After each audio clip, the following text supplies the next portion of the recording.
Well, welcome everyone to Money and Meaning, Kinder Institute of Life Planning's blog, where we tell the stories of registered life planners from around the globe. I'm Lora Woodward, Communications Director for Kinder Institute, and this is our I'm a Registered Life Planner series. I'm thrilled today to be joined by Monique Wientjes, owner and financial life planner at Wientjes Financial Life Planning, based in Voorst, the Netherlands. Welcome, Monique. Hello, Laura. Hello. Well, let's start, Monique, with hearing a bit of your backstory. How did you get into financial services? I started with financial planning because I first developed software, software for the furniture companies in order to get the planning right for delivering furniture. So that's the basic when I started first, and that's a long period ago. And then afterwards, I was studying as an accountant. Then how did you end up finding Kinder Institute, and how did that work with your financial planning practice? Well, because financial planning is all about people are asking, can I stop with working, or do I have enough money to stop when I'm 60 years old or 65 years old? I did a lot of financial plans, and the outcome always was, well, you can do or you can do not, or you have to take care for, and you have to make some measurements to in order to reach the financial status you want to have. But I always missed, after 1 or 2 or 3 years, that people were happy with the plans. Of course, they are happy with the outcome if it is possible what they want. But sometimes I ask, what are you going to do then? But I never went into the depth, you could say, what you are really want with your life. So I met Kinder Institute because I did a lot of education on financial planning. And then I said, okay, I met some webinar from Louis Vollebrecht from Kinder Institute. And he triggered me by saying, well, life planning is financial planning well done. And I said, okay, I want to do financial planning well done. So let's have a look. What's life planning? So I followed the webinar, and then I was fascinated by life planning. Oh, that's great. So you earned your registered life planner designation in early 2019. And I'm curious then, how did the life planning methodology impact how you worked with your clients? Well, it was funny because before and after, I always say there's a life before life planning and after life planning, because once you met life planning, you can't stop thinking in another way. So you want to listen. You don't want to advise. No, you want to listen to the clients. They want them to tell what they really think is important. And I don't want to say, well, that's important for you. No, what's important for them. And that's the big difference. So my customers were used to me as a normal financial planner. Right. And after I did the training, I said, well, what's really important for you? And they said, hey, you know, because we worked together so many years. So you know what's important to me? No, I mean, what's really important to you? If you have all the money of the world and you can do everything you want, what's really important to you? And what's beautiful, there was existing a completely different relationship between me and the customer. So it really affected a great deal. Yeah. And then you learn more about your customer, what really moves the client and what really is important to the client. And then you are going to think, okay, the financials, how do they, you could say, how can they make the wishes of the customer work, instead of saying, okay, this is the financial plan and you have to live in the other way around. No, it's what are the wishes of the customers. And my customers were very surprised. I was asking them, do you want to do the life planning process with me in order so I can really make a good plan for you based on your wishes and your way of living you want to do. Right. Yeah, that's often a surprise for existing clients. And it sounds like a lot of your clients perhaps became open to that. Is that true? How was that transition? Because a lot of planners really are perhaps fearful that they may turn off clients, or they're only going to work with clients on the financials, and then they only work with other clients on the financial life planning? Well, what I found out, I am fearful. I was fearful. I was the one who didn't dare to say, we are first going to do a life planning traject with you. I'm going to do 3-4 sessions of life planning, and afterwards I'm doing an update or making a new financial plan. From the moment I was really convinced that life planning should be the first step, and from the moment I was so convinced I could say it to the customer, they find it normal too. But they first said, okay, well, is that necessary? You know me, why should we do it? But from the start, I said to myself, well, there's no financial planning starting now without life planning. My customers also found it very normal, almost. And I must say that all the customers, there's no one who said, well, in the beginning, some people say, well, it's a little bit psychological. It's a little bit, it's not financial. And I always say, well, it's very financial, but it's based on your dreams or on your wishes. And that's the difference. So, but your question and the answer is, if you are convinced it should be this way, the customer will accept it. Yeah, that's beautifully stated. Thank you. And so you've had now customers for the last few years that you're doing financial life planning with. Could you share with us a client success story? I could share a couple of success stories, but well, last Friday, I had the latest session with a customer of the Evoke traject, the Evoke process. So we have 5 sessions, and the last one is also always the one that should be the convincing one, that the person is leaving the office and saying, well, I am going to do it, and all the energy. But this customer, this client, it was a nice process, but all the time I felt, well, she didn't really was so excited as I was. So I thought, well, I hope she really feels it, what makes her the new moves she can make, and that she will grab the opportunities for it. But it has to come from herself. So she was in words excited, and but she is a little bit introvert, so I couldn't really grab it. And 1 hour when she left, and she had a heavy economic job, and her really dream was to give language lessons to little children. That was her biggest dream. Her financials were quite well, so she could easily make a turn if she wanted to, and choose for another life as a teacher.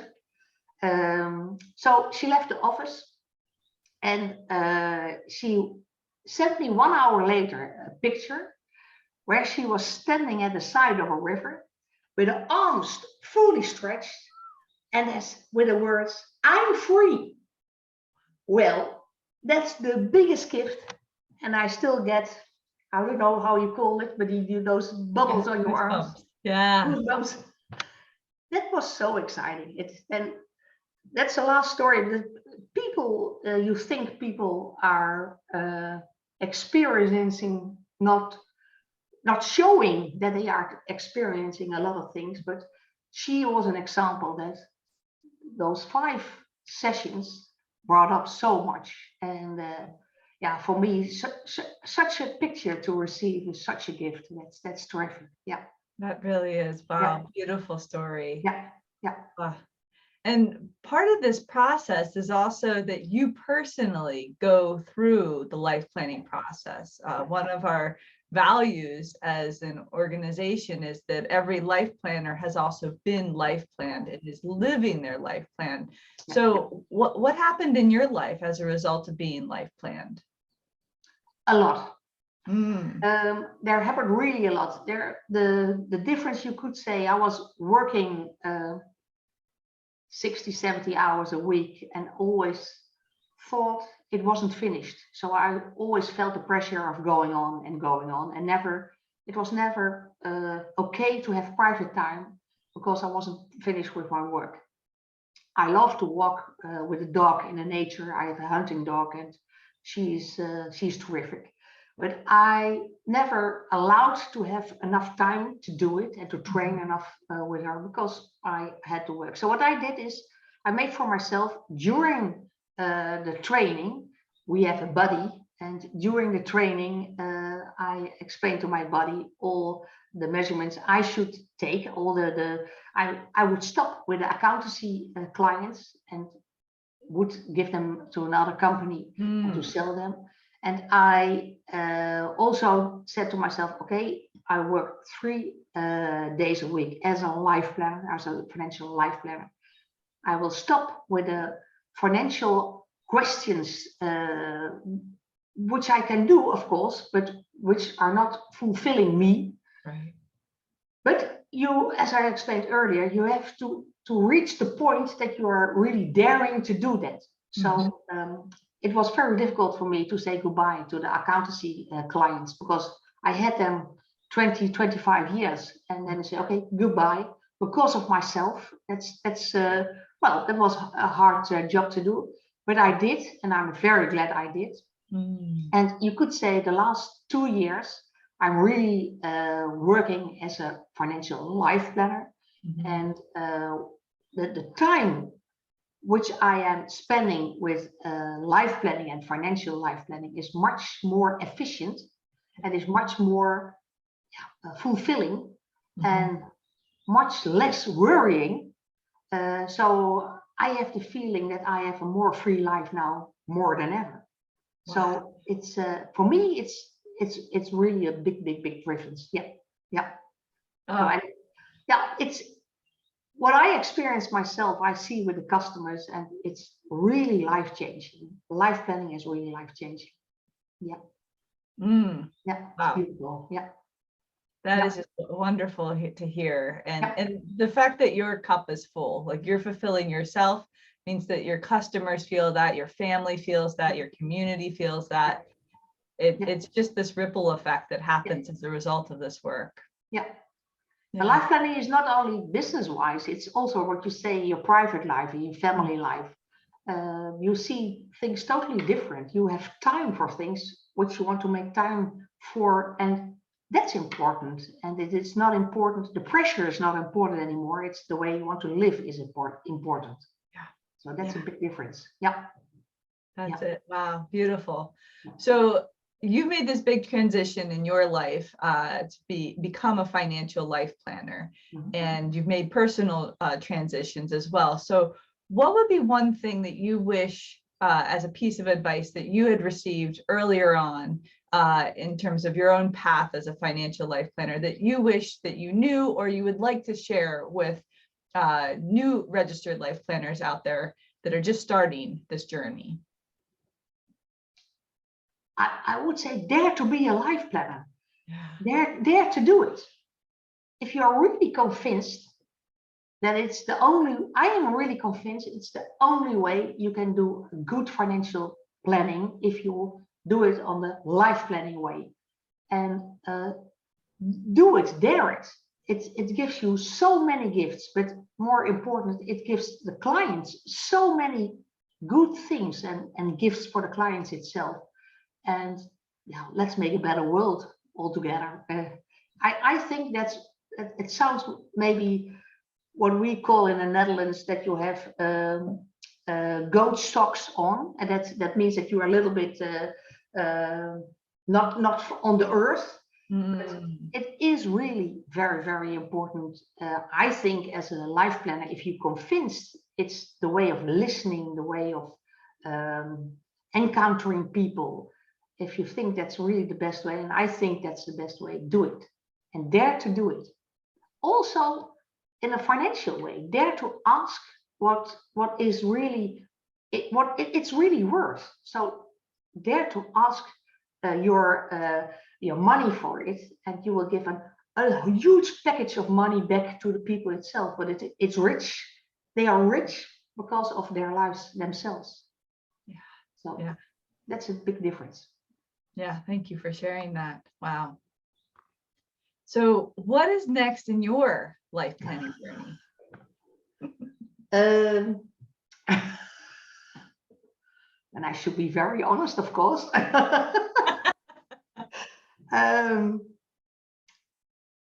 Well, there's still one dream left.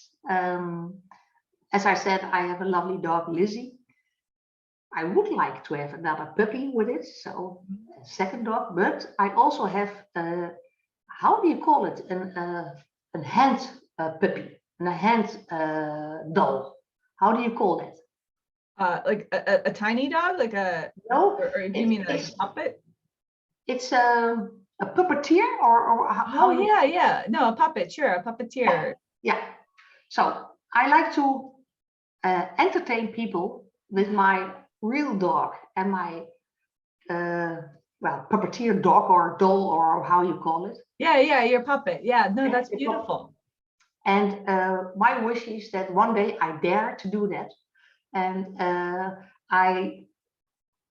for me, it looks terrific to do that for children or for very old people in houses, to make them 1 hour smile and with my dog and my puppets. So that will be a big thing to do still, but it costs a lot of shame or whatever you call it to do it. So I have to do it one day.